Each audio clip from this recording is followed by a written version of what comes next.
Hey, everybody, my lovelies. Happy Monday. And it's Cinco de Mayo. So, in case you're a person who needs a reason to drink a margarita, today is your day. Now, I am Terry True Crime, and welcome to Midday Missing, where we highlight current missing person cases that need more attention. Now, if you joined us here from our couch court with Llama, we are glad you are here, and we promise we are saving you a seat on the couch. And after this episode, we will bounce you right back to the Karen Reed trial because, oh my gosh, so much to say about that.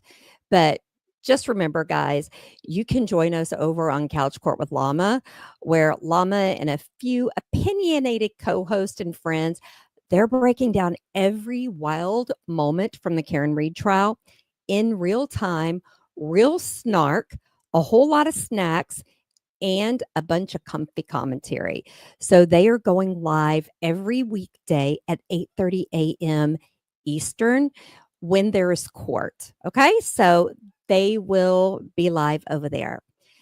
Now, also, today is Cinco de Mayo, but it's also National Missing and Murdered Indigenous Women's Awareness Day.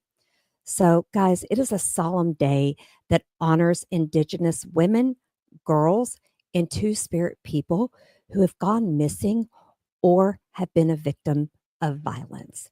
Now, Indigenous women in the United States face murder rates more than 10 times the national average.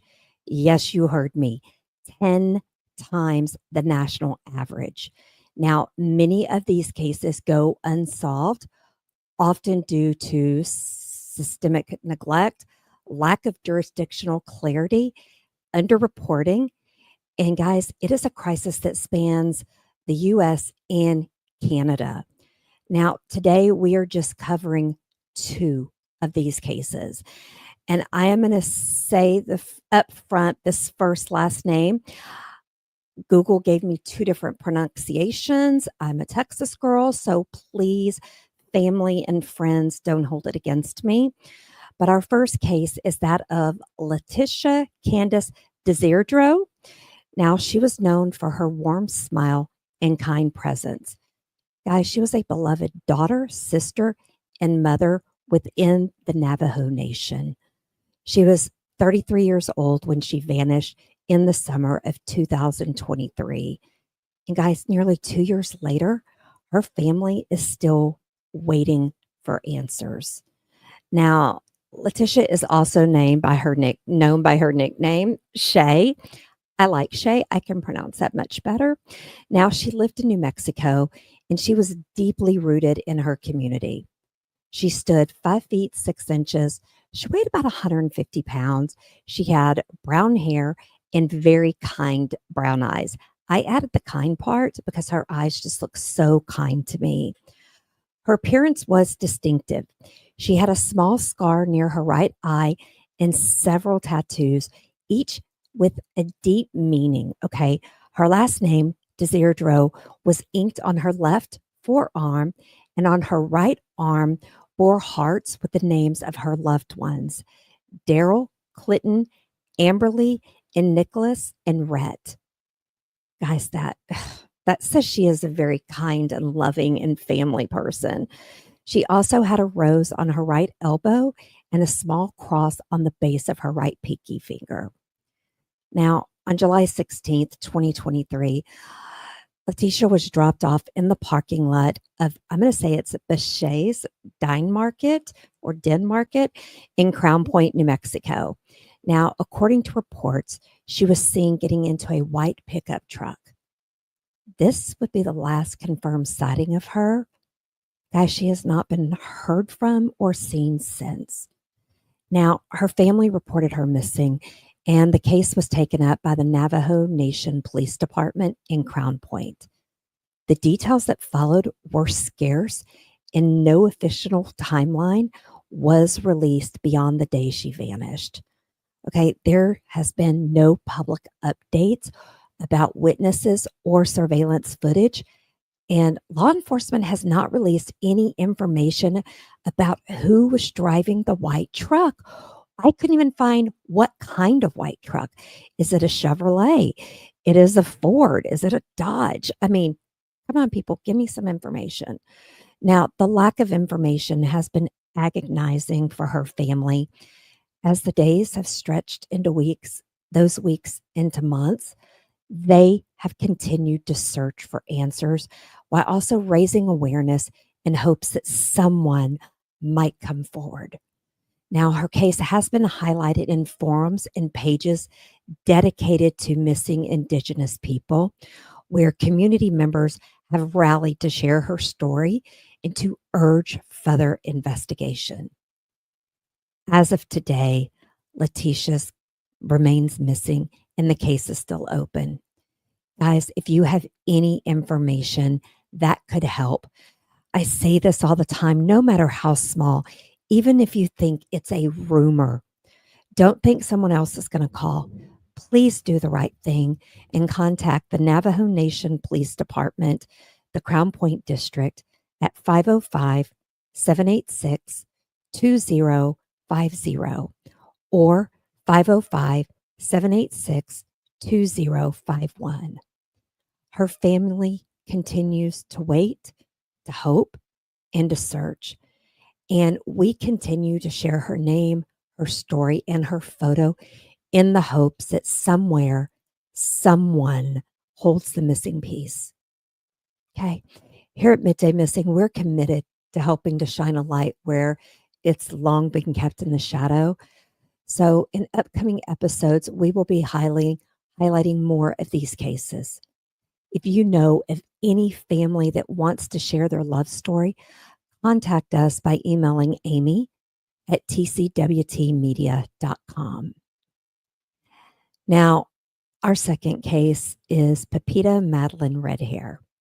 She was the kind of person you couldn't forget. I mean, she was vibrant, artistic, and she was extremely proud of her Navajo roots. At 27 years old, she was beginning to carve out her future, but she was still holding tight to the cultural traditions she was raised with. Guys, that's a hard balance. Now, her smile was warm, her voice was full of love, and her creativity poured into her artwork.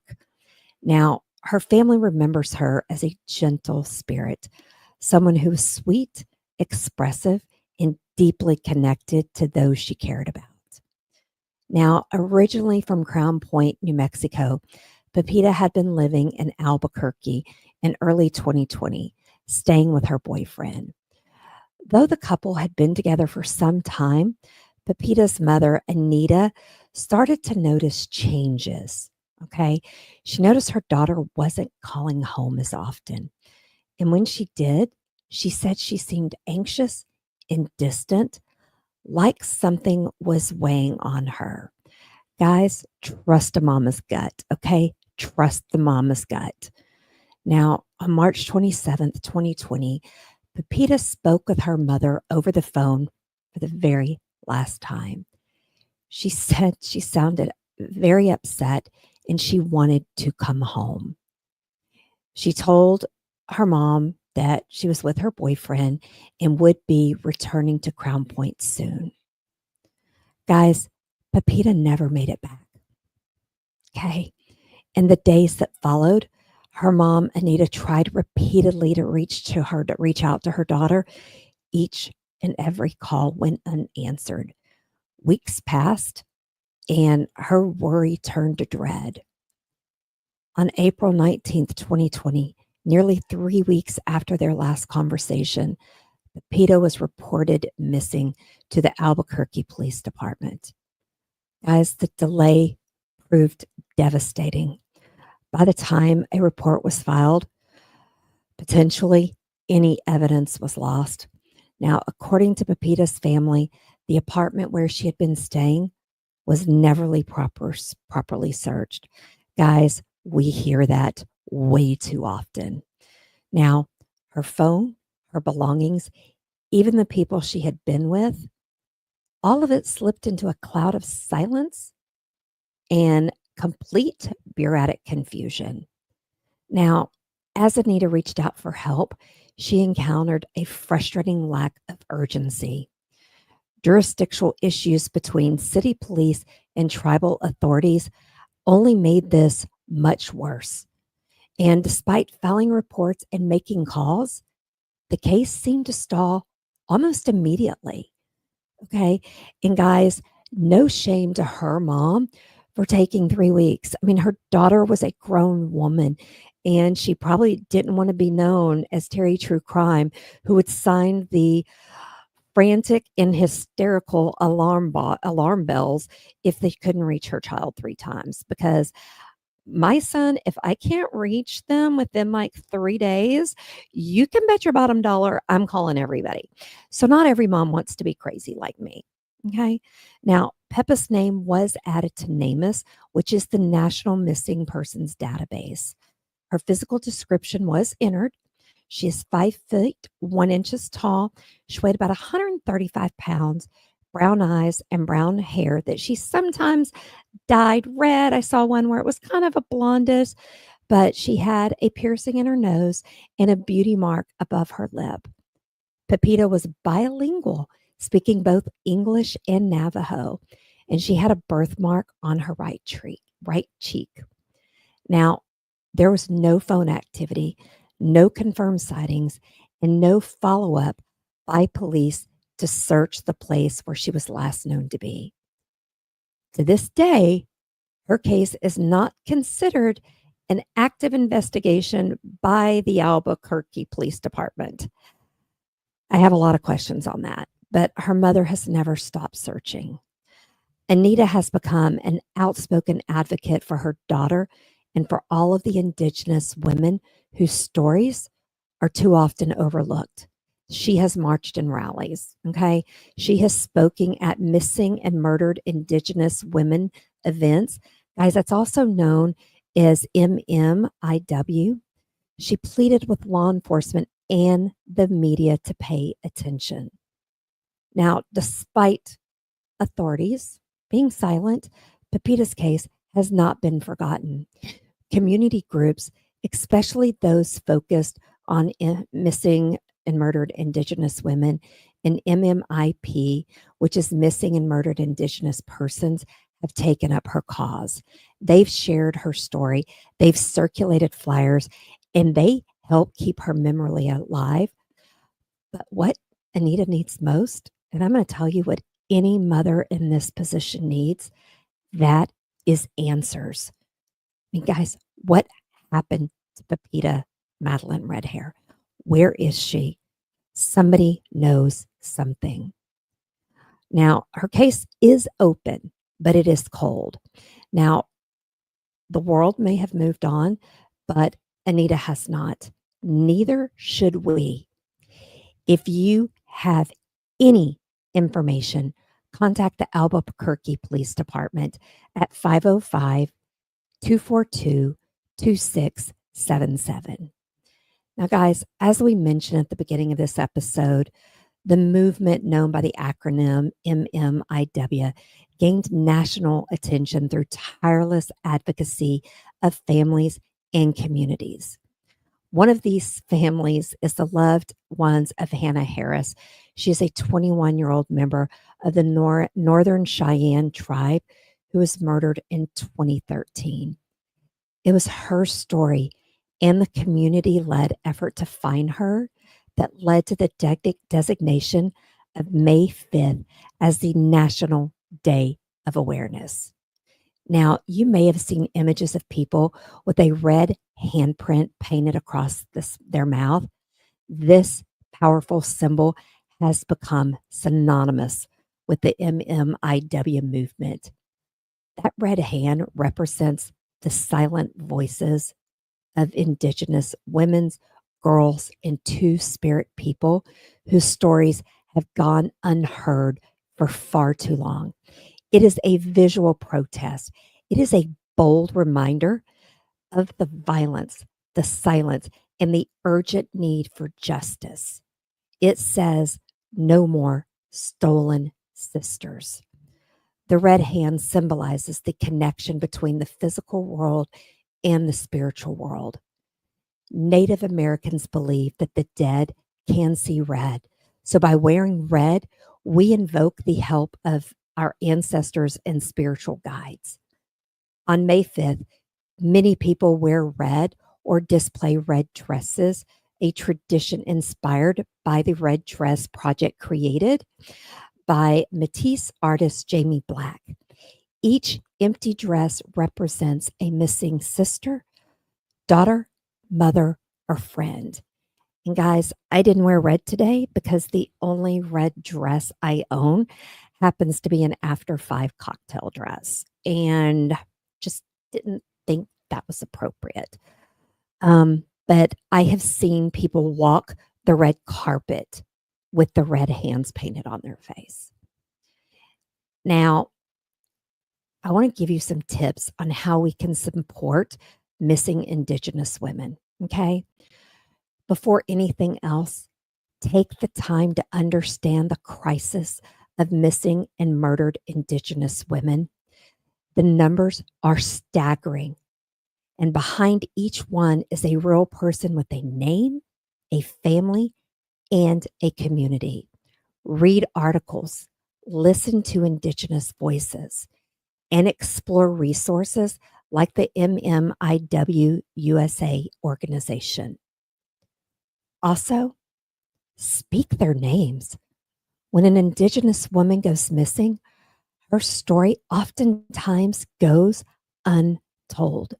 Use your voice, use your platforms, use social media, share our podcast on this, or even just casual conversations with someone. Let's speak their names. The visibility will save lives. At the beginning, I told you they are 10 times more likely to be murdered or to suffer a violent crime. 10 times, guys. That should scare the shit out of you. Okay? Now, direct time, energy, or donations to organizations that are Indigenous led and focus on advocacy, prevention, and family support. These groups are often on the front lines and know their communities best. Guys, many cases fall through the cracks due to poor record keeping and jurisdictional confusion. Advocate for improved data collection and transparency. Support policies and reforms that address this gap in justice. Guys, pissing contest within law enforcement should not happen.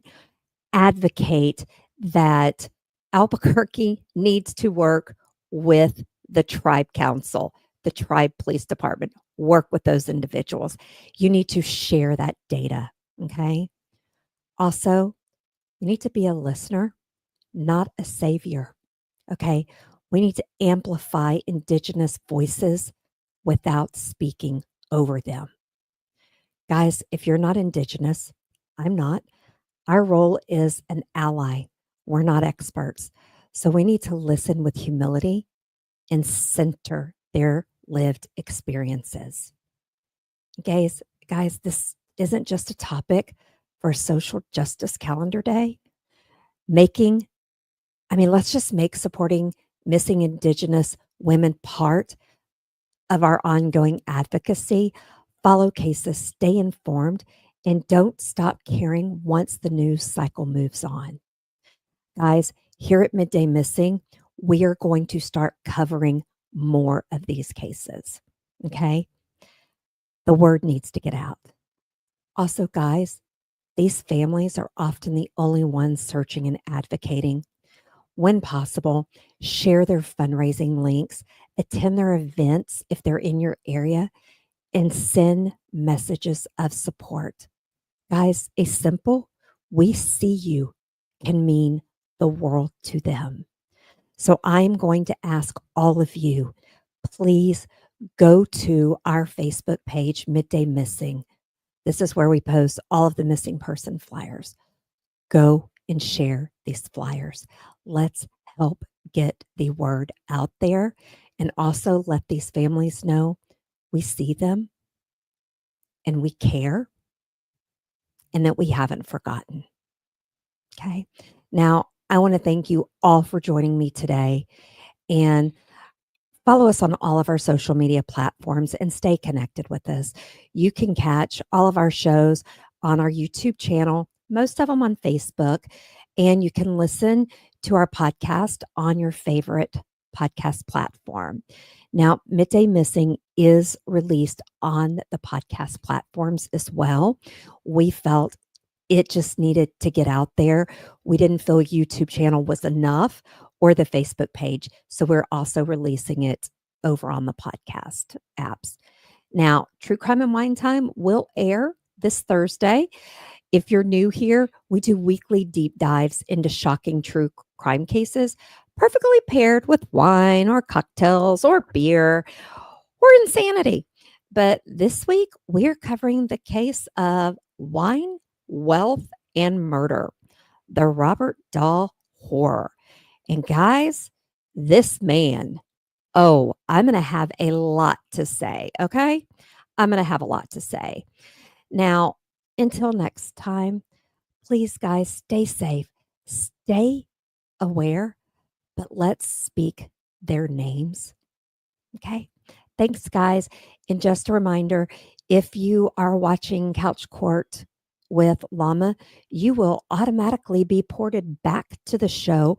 Somehow, our fabulous team knows how to do that because you don't have to do anything but sit there, enjoy a comfy snack, and join Llama and friends over on the Couch Court. Bye, guys. I will see you on Wednesday.